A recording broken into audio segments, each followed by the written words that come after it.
মানুষের ডিজিটাল কবে হবে ইলন মাস্কের রোবট অপটিমাস।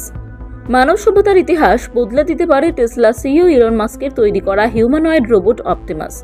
এটা শুধু দৈনন্দিন কাজকর্ম সম্পন্ন করবে না, বরং ভবিষ্যতে মানুষের ডিজিটাল কপি তৈরি করতেও সক্ষম হতে পারে। মাস্কের মতে অপটিমাস একটি মানুষের চেতনা, ব্যক্তিত্ব এবং স্মৃতিশক্তি অধিগ্রহণ করতে পারবে এবং হুবহু তার মতো হয়ে যেতে পারবে।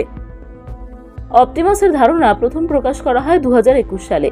এটি একটি স্বয়ংক্রিয় বাইপোডাল রোবট যার উচ্চতা প্রায় 5 ফুট 8 ইঞ্চি এবং ওজন প্রায় 56 কেজি।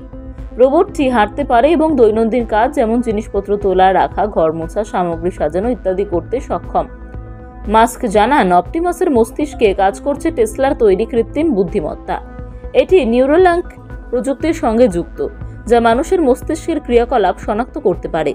তিনি বলেন, ভবিষ্যতে কারো মস্তিষ্কে কি চলছে তা শনাক্ত করে সেই তথ্য অপটিমাসে আপলোড করা সম্ভব হতে পারে। অর্থাৎ এটি মানুষের চেতনাকে পুরোপুরি রোবটে প্রতিফলিত করা সম্ভব হবে। তবে মাস্ক সতর্ক করেছেন, এটি এত তাড়াতাড়ি ঘটবে না।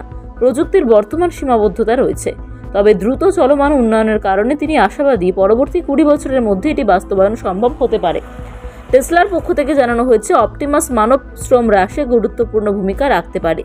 এটি সাধারণ গৃহস্থালী কাজের পাশাপাশি বিপজ্জনক বা একঘেয়ে কাজেও মানুষের বিকল্প হিসেবে ব্যবহারযোগ্য হবে। এছাড়া শিক্ষাক্ষেত্র, স্বাস্থ্য ব্যবস্থা, ইন্ডাস্ট্রিয়াল উৎপাদন এবং গবেষণার মতো ক্ষেত্রেও এর প্রয়োগ সম্ভাবনা রয়েছে।